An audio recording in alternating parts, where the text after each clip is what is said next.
Hey crafty friends, it's Jo. Welcome back to my channel. Today I wanted to share with you how I use my embossing folders with my GoPress and foil machine. So you can get some really nice results using your embossing folders that you have in your stash.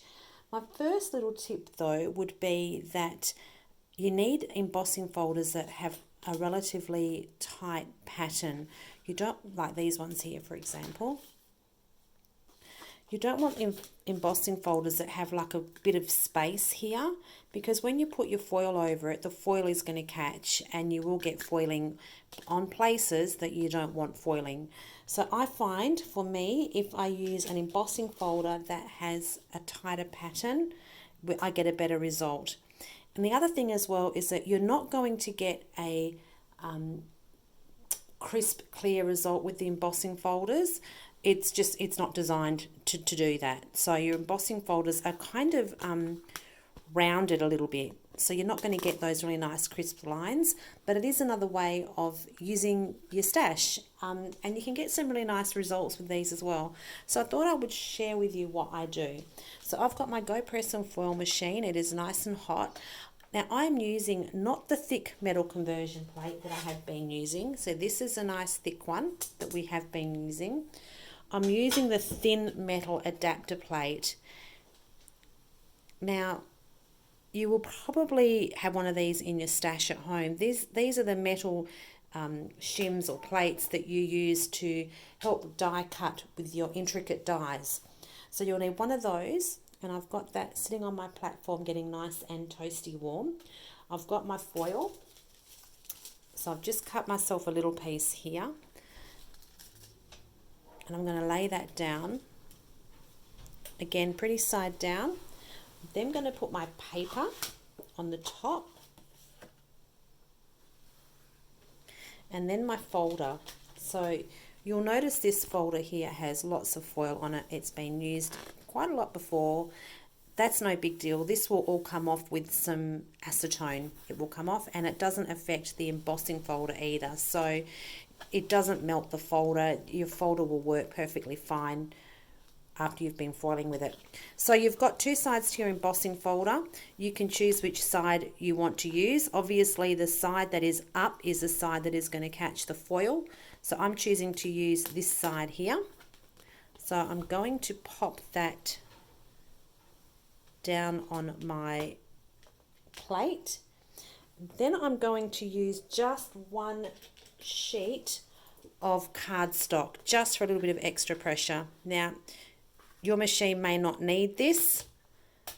I do.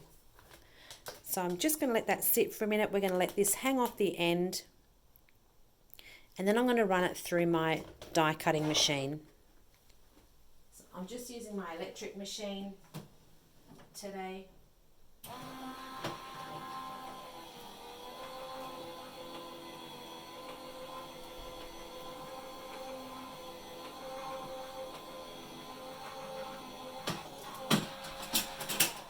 Okay, now let's see how we go.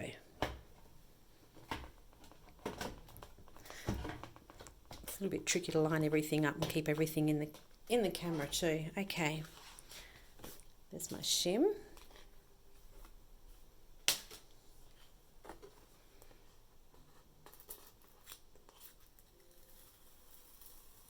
There you go, look at that.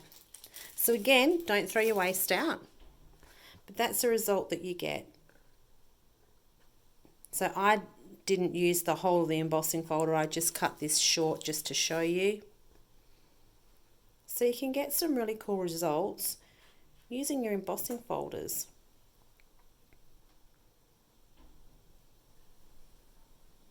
So the other way that you can do it, like you probably can't see here, this is a little bit embossed on the back. But if we were to tape this on, let's have another go. Make sure that this is all in properly. There we go. So if we were to tape our embossing folder on, I'm going to cut myself some more foil. Let's try this one, different colour. Mix it up a little bit. I'm not going to cut a full piece, I'm just going to cut a little bit.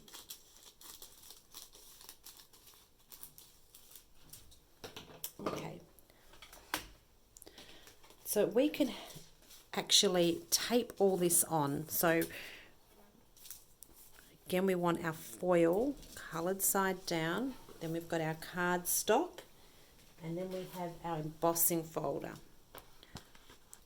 So if I tape this down now, we're going to be this way.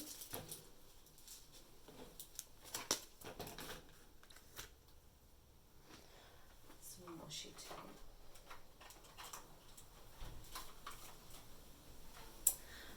Going to move this down just a bit so that I am able to close my folder eventually.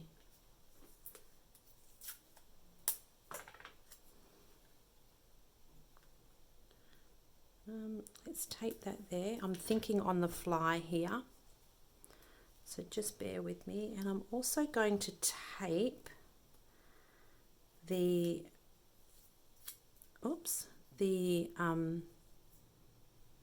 cardstock to the embossing folder. Oh goodness me.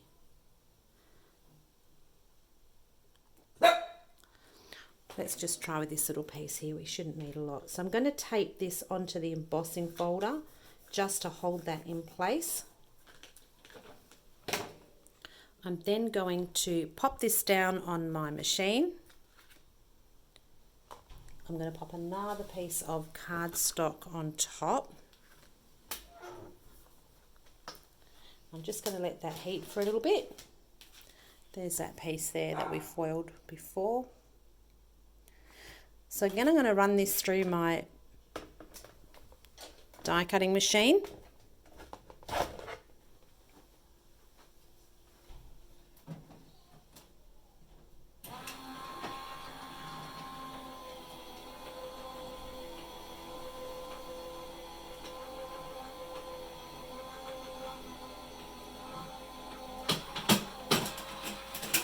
Clunk, clunk, clunk. Let's pop this back in the base. Now before I pull everything apart, I have this taped on, and I'm hoping I should have used more tape, but let's see how we go. We could actually peel this off. So there's the reveal. Oops. I'll show you that. I'm just making sure that I don't move this embossing folder. So that's foiled beautifully. So now if I close this, this has moved. I can see slightly it has moved just a fraction.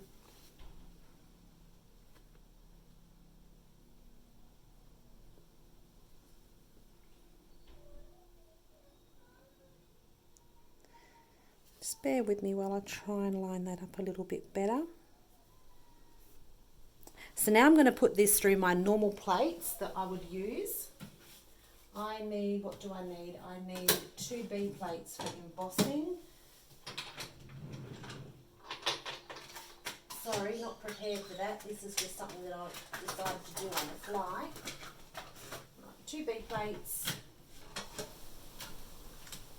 And then run this through my machine.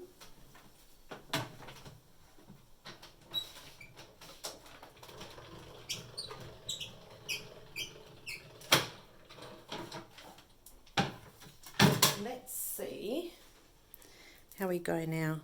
So there you go. You've got it embossed as well as foiled. I'm not sure if you can pick all that up.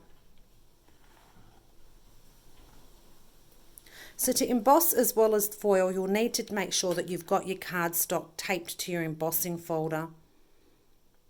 So there you go. There is a way that you can use all those embossing folders, because I know that if you are anything like me, you'll have hundreds of embossing folders. I have a bit of an embossing folder fetish. A way of using your embossing folders with your foiling machine. Okay, thanks for joining me, everybody. If you found this helpful, like and subscribe, and I'll be back another time with some more tips and tricks for your GoPress and foil machine. See you later.